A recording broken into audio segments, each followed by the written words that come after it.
주식인사이드 주식인사입니다. 혹시 이 영화 보셨나요?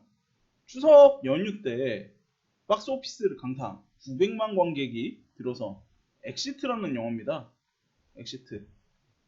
지금 나오고 있는 조정석 배우와 임유나 이 배우들이 도망가는 이런 스토리를 가진 영화인데, 이 영화 보신 분들은 아시겠지만 이 드론으로 이분들이 어디에 있는지 찾고, 그리고 어느 쪽으로 가야 할지 도움도 주고, 그리고 생중계도 하면서 이 사람들이 이 재난에서 어떻게 탈출하는지, 이런 줄거리를 가진 영화였죠.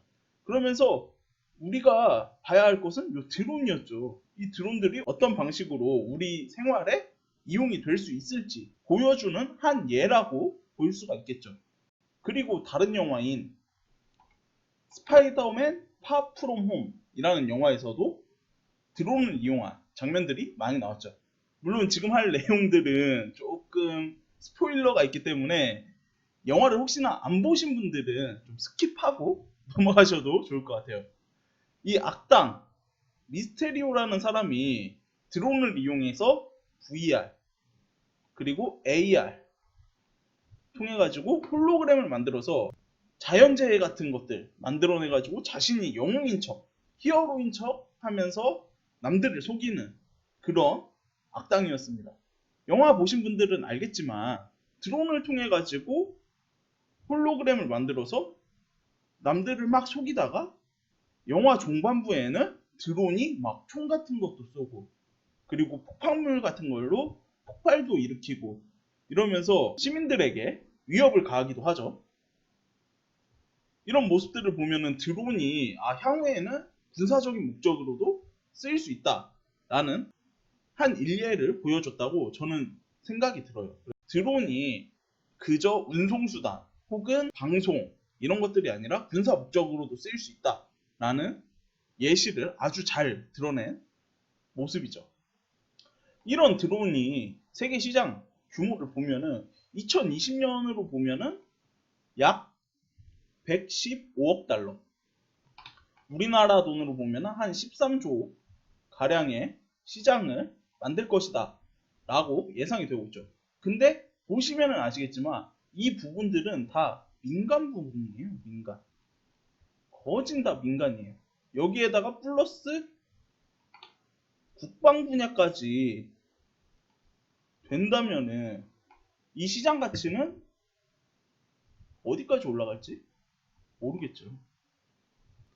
그래서 현재 세계 민간용 드론 시장 점유율을 보면은, 물론 2016년 기준이긴 하지만 DJI 중국이 70%, 거의 대부분의 시장을 선점하고 있다라고 볼 수가 있어요. 물론 민간용 드론이기 때문에 촬영 혹은 이제 취미생활 이런 쪽으로 많이 특화된 기업이긴 해요, DJI가. 하지만 다른 이제 운송이나 촬영 이런 거를 보면은 오히려 아마존이 더 앞서는 게 아니냐라는 말들이 많이 있죠. 추석 연휴가 끝나고 세계 경제에 큰 영향을 주는 한 사건이 발생이 되었죠. 사우디아라비아 국영기업인 아람코의 드론 테러가 발생했죠. 언론상 보도로 보면은 1000km를 움직여가지고 테러를 감행을 했다라고 나오고 있고, 예멘의 후티 반군이 드론으로 공격을 했다라는 이야기가 있습니다. 그러면서 드론이 군사적 목적을 가지고 사용이 되는, 어떻게 보면은 첫 테러라고 볼 수가 있습니다. 이렇게 드론을 통해 가지고 테러를 감행을 했다. 테러를 한 드론의 자네들이고요. 이렇게 드론으로 테러를 당하게 되니까 이 드론 테러 어떻게 막을 거냐, 어떻게 막지? 라는 이야기가 나오면서 안티 드론 관련한 이야기도 이제 쏟아져 나오고 있었죠. 안티 드론에 관련해 가지고는 많은 이야기가 있죠. 전파를 통해 가지고 방해한다, 아니면 레이저를 통해서 방해를 한다, 이런 말들도 있는데, 네덜란드에서는 이 독수리를 가지고 안티 드론을 하겠다, 드론 테러에 대해 대비를 하겠다 라고 하기도 했었죠.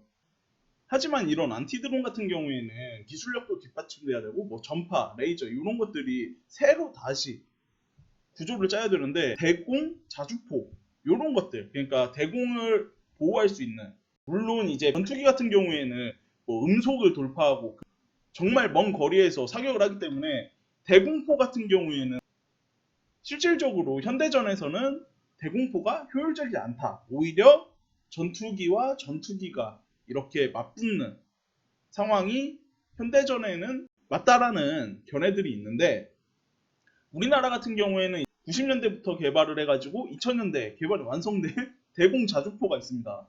대공 자주포가 드론을 직접적으로 격추할 수 있는 능력을 가지고 있기 때문에 현재로서는 안티드론에 가장 알맞은 군사적 무기이다 라고 해가지고 우리나라의 대공포 전차인 K-30B호, 요 전차가 떡상을 해버렸어요. 뉴스 보신 분들은 아시겠지만 K-30B호 요 대공 전차가 드론을 격추하는 데 성공하면서 안티드론의 대체제가 되고 있는 모습입니다. 드론 시장이 성장하는 만큼 안티드론 시장도 같이 성장할 거라고 보여져요. 왜냐하면 군사적 목적을 가지는 드론 같은 경우에는 그거에 대한 방어가 필수적이기 때문에 안티드론 시장 또한 같이 성장할 가능성이 매우 높겠죠.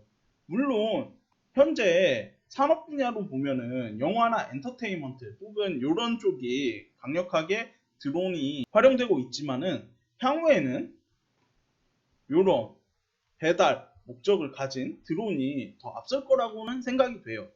그리고 군사적 목적을 가지는 드론들도 다수 생산이 될 거라고 생각이 됩니다. 그러면서 안티드론도 생각을 해야 된다는 것이죠. 그래서 오늘은 드론 관련주들 관련해가지고, 그리고 안티드론 관련주들 해가지고 좀 종목을 알려드리려고 해요. 보시면은 조금 눈에 익은 종목들이 꽤 있을 거예요. 관련된 종목들 한번 보시고 어떻게 투자해야 될지 한번 생각을 해보시는 시간을 가졌으면 좋겠습니다. 네, 오늘 영상은 여기까지고요. 다음 영상으로 찾아뵙도록 하겠습니다. 감사합니다.